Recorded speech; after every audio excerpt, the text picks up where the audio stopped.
Gun violence, often deadly, that has become a part of life for one West Baltimore neighborhood. A community where one activist tells Fox 45 News there have been 9 shootings in the 5-block area in just 2 months. It's just one extreme example of what is happening in the streets of Baltimore. Fox 45's Riel Creighton walked that neighborhood today, and she's live now with more. Riel? Well, Maxine, it is the sort of unimaginable level of violence, killings and shootings that is happening in this one community that they have had to endure. It is their story, but we also know based on the numbers that it is a story that is happening in other neighborhoods around the city. The neighborhood, Fulton Avenue near Reisterstown Road. The Wild Wild West. It's West Baltimore. Marty Griffin has lived over 40 years. It's rough. What is happening here? I've seen people killed in front of my house. Every day. You hear guns going off. You people get shot every day around here. Families decimated. Block after block of bloodshed. Nearly every corner scrawled in street-side concrete memorials. R.I.P. Names, nicknames of someone who lost their life. But in this neighborhood, I was shot 3 months ago. You also needn't go far to find the walking wounded, survivors. Hitting my back, man, I got a fragment in my back. You don't panic, you don't die. The tragedy unfolding on a staggering level in roughly 5 blocks. The last 2 months, you've had 9 people shot. Tyree Moorhead, the man behind Baltimore's no-shoot sidewalk art. This angel.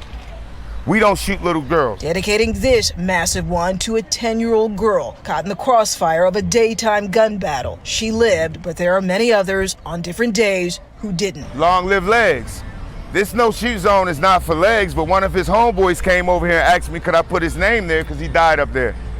Also, Lil Var. What is this about this city that certain neighborhoods seem to have a dark cloud over them? A neighborhood where people like Marty Griffin That's just how it is. don't see help coming anytime soon.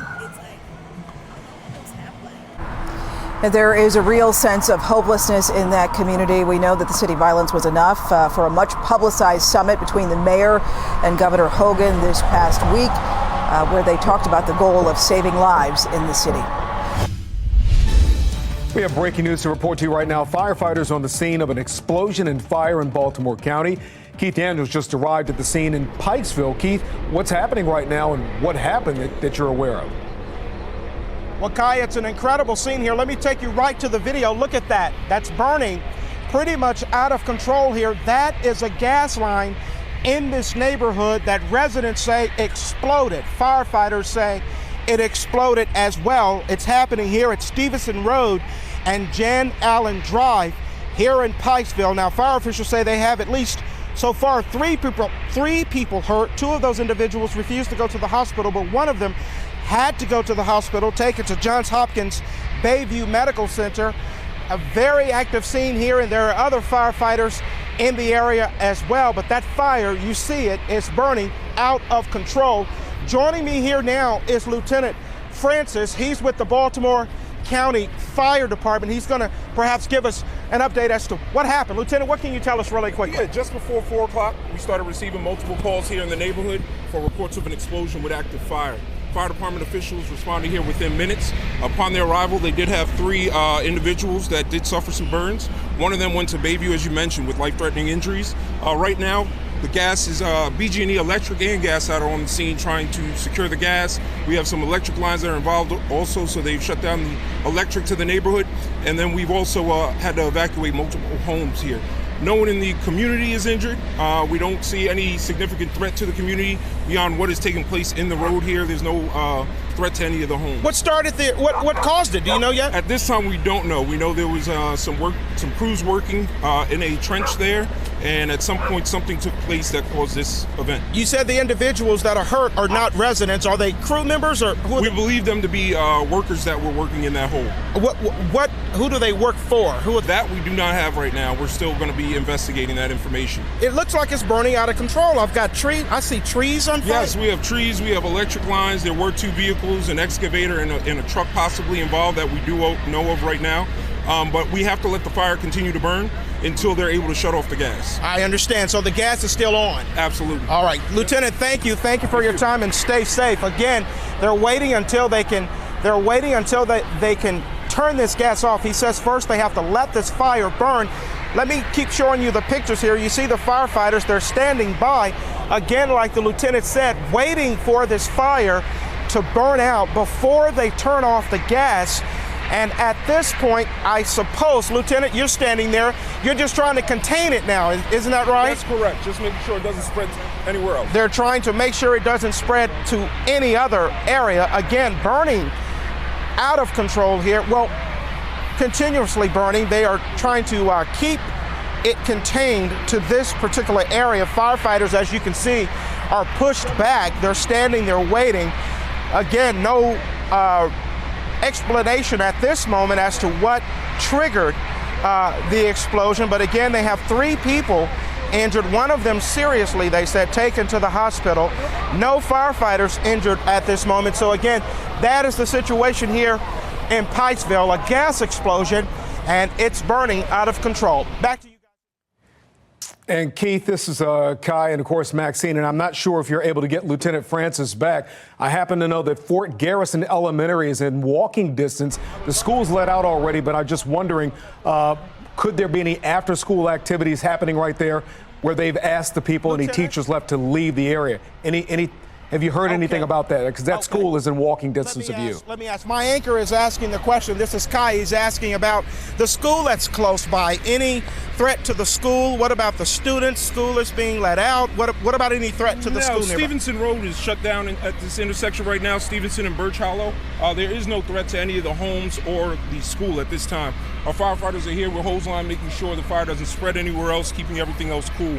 So the threat is contained to the exact location of the fire in that hole right now in that gas line. Great, thank you, Lieutenant. As you heard, Kai, the fire is contained, according to the lieutenant. They are standing by to make sure that it is contained to this area.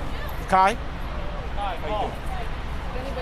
Been evacuated from their homes. It looks like some people are around you there in the area, just sitting and watching that fire burn. Have you talked with them at all? Did they hear this happen or see anything? I did, Maxine. Let me just walk this way. You can see the people standing here. They're waiting. I did talk to one woman who told us that, yes, she has seen crews here in the past few days working on this gas line. I heard some other neighbors talking about, how's your home? Is your home damaged? How's your home? Is it okay? They're saying no damage to the homes, as the lieutenant said earlier. The homeowners, fortunately, thankful at the moment. Stop the revolving door of offenders from going back out into the streets and causing more harm. Fox 45's Riel Creighton is live now with more on this for us tonight. Riel? Well, Mary, city officials have long suggested that it is really just a relatively small number of people who are driving so much of the violence in the city, who are unloading that death and suffering that is happening in the streets. But we found out tonight that many of those people are the same people who've been in trouble before. Frustration boiling over for a Baltimore nonprofit, the Guardian Angels, Saturday. This is proof of the fact there's no consequence. Victims, they say, of the same vandal who turned their headquarters upside down, now twice in less than a week. We're trying to figure out how this guy, who we caught inside the building with all the damage that was done last week, got out in less than 7 days and returned back. The definition of a repeat offender. But it's catching the violent repeat criminals Baltimore police have said is critical to their crime reduction strategy. A revolving door fueling crime scenes covered in shell casings.